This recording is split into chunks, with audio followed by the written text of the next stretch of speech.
Today mga ka-faith, alam mo ba, bawat gising mo may bagong surprise si Lord. And I want to remind you of God's fresh gift every morning. Sabi sa Lamentations chapter 3 verse 23, they are new every morning, great is thy faithfulness.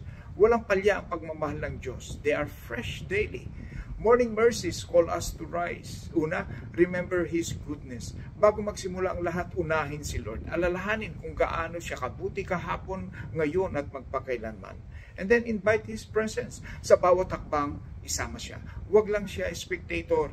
Gawin siyang kasama sa lahat ng plano at lakad mo. And then surrender your worries. Bitawan ang bigat. Ibigay sa Kanya. Walang masyadong mabigat sa Diyos na nagmamahal sa iyo. And then expect His blessings.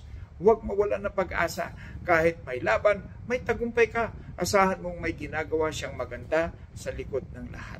This is Pastor Francis. Bawat umaga ay panibagong simula dahil tapat ang Diyos sa iyo. Like, follow, and share para araw-araw kang ma-encourage. God bless. Shalom.